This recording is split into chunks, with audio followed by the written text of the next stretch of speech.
Hey Bobzorg, it's me, Jotar, what's up? Not much, slow day here at the office. How about you? The delegates are still in session, so there's not a lot to do yet. Hey, have you heard about what happened at the Galactic Sports Championship? You mean with the humans? I heard that a fast food chain on Nebulan offered free menus for every gold medal won by a newcomer species. And they filed for bankruptcy yesterday. But the news coverage is awful this year, especially for the events in which humans participate, so nobody knows much. Of course they don't. We are covering it all up. It's madness, I tell you. We didn't know much about humans, border species, and they usually keep to themselves. They have some reputation as mercenaries, but that's it. Of course we have data on their biology, and their diplomats seemed friendly enough. But we made a mistake thinking all humans were like those ones. They guys they sent to the GSC were freaks, Bobzorg.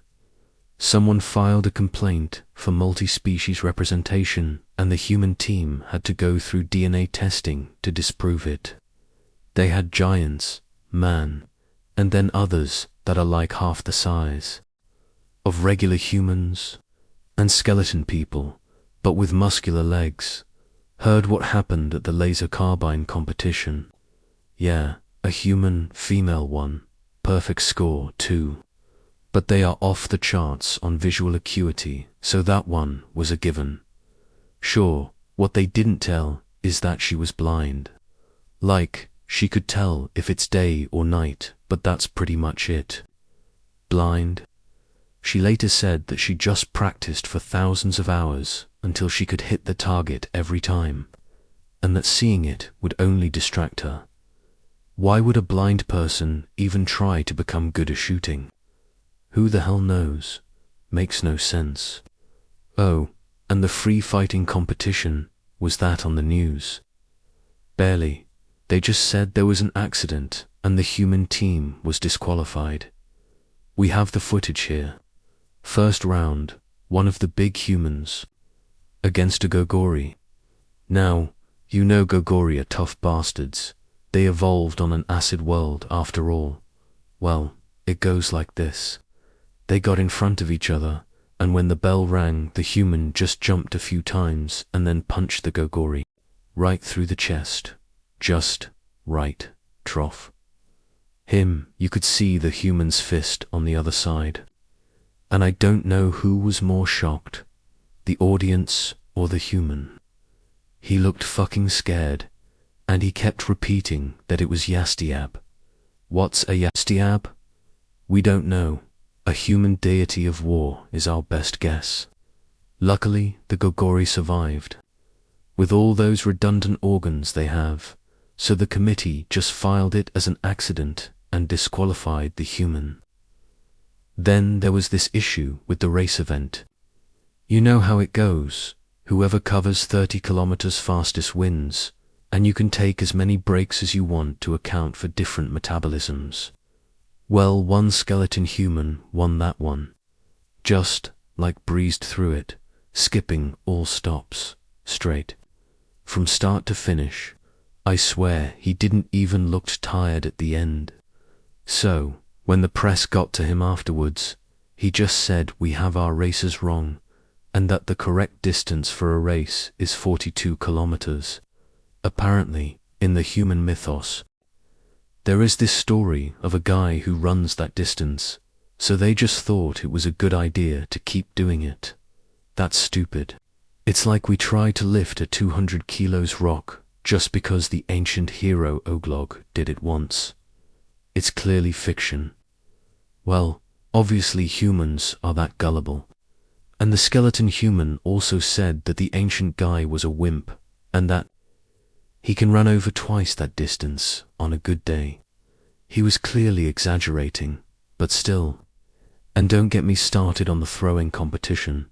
The humans were disappointed because there was only one event. Apparently on their planet they have like 8 different kinds. They throw sticks, stones, another kind of stones, obloids each other. Throwing stuff is huge among them, That's what I'm saying. So what happened is that this huge human got the ballistic sports ball, spun it around himself, and threw it with a battle cry that still gives me the chills when I think about it. You know the results. Those are public. But just so you know, the Defense Department is working on a draft to reclassify humans as artillery bioweapons. All in all, the humans swept the GSC. They just lost on competitive crawling, altitude flying, and deep sea diving, and they ended up second in that last one, before 2 anaerobic species. They also said they are preparing a crawling team for the next time. So, what's the word around there at the council? What do you think? They already agreed to double the defense budget, just in case we ever get on their bad side. Now they are discussing if we straight up surrender without terms, or we play it cool and try to get a better deal. Wow, the universe is a crazy place, Jotar. It sure is, Bobzorg, it sure is. There are no tracks in zero gravity. Athletes launch themselves off walls with explosive precision, arms tucked, bodies streamlined. No gravity means no traction, no mistakes. No mistakes, only the perfect angle and air resistance to stop you from flying into a camera drone or slamming into the timing net. Amara Liu, Earth's youngest competitor at 16, had trained in a vacuum chamber since she was 10. She didn't run like sprinters of the past. She glided. You don't push the ground, her coach said. You push the air. Event. Orbital archery competitors float in a pressurized bubble, breathing recycled air, aiming at rotating targets 300 meters away, targets drifting in their own elliptical orbit. One wrong breath, and the arrow sails into space forever. The Martian twins, Krell and Mera, were unbeatable. Their bones were lighter, their eyes adjusted to Martian dusk. When they drew their bows, Earth cheered and lost. Event, Lunar Vault, artificial gravity room simulates the moon's surface. Gymnasts leap 30 feet into the air, twist mid-spin, and land like feathers. Some say it's too easy until you miss the rotation and bounce off the ceiling like a rubber ball. But the real event, the one nobody ever missed, was the Unity flame. Lit with a spark made from hydrogen harvested off Europa, it burned not with fire, but with light. We once raced for flags, the announcer said. Now we race for each other. And for a few days every 6 years, while humanity watched the athletes of Earth, Mars, Luna, Titan, and the colonies, war, politics, and history held its breath, because even in space, gold still shines. On Mars. The relay race isn't just about speedites, about endurance in low gravity and red dust storms. The Martian runners were exosuits to protect from razor-fine sand. Instead of batons, they passed data cores, representing the fire of knowledge. The racetrack winds through Olympus Mons base, across pressure domes, and even includes a leap over a canyon, guided by a burst from jump jets.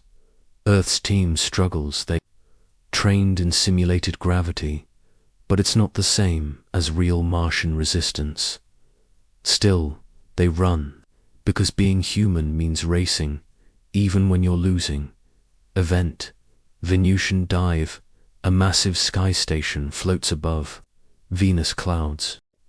Here, athletes perform freefall, acrobatic spinning, tumbling, and maneuvering with micro-thrusters as they fall hundreds of meters inside a clear plasma tube. The winner is Zara Von from the Europa colonies. Her final dive ends with her forming a perfect human spiral, twisting through synthetic lightning. Judges blink twice. Replay confirms. Flawless. Event, 0G wrestling. The spin, no mat, no ground. just two opponents in a padded zero-gravity chamber. You win by locking your opponent or forcing them into a spin they can't stop. It's graceful and brutal. The reigning champ, Dakare of Titan, weighs less than 40 kilograms due to his moon-born biology, but his grip strength is terrifying. His rival, Rafe, from New Lagos Earth, is bulky of faster, but clumsy in 0-G. The match ends when Rafe, laughing mid-spin, surrenders. They hug, upside down. Final ceremony flags don't wave in vacuum. So instead, each athlete's anthem is played through. Lights, colors, dancing across the observation dome like a URORAS. No medals are worn. They're printed in pure, crystal engraved with a star map showing the athlete's birthplace. From Earth to Enceladus, the announcer says, "We ran, flew, climbed, and spun. Not to win against each other, but to win for us all." Post-credit scene idea: if for video somewhere beyond Pluto, a small alien probe watches the games. It sends a message: they play, even here. Begin analysis. Prepare delegation.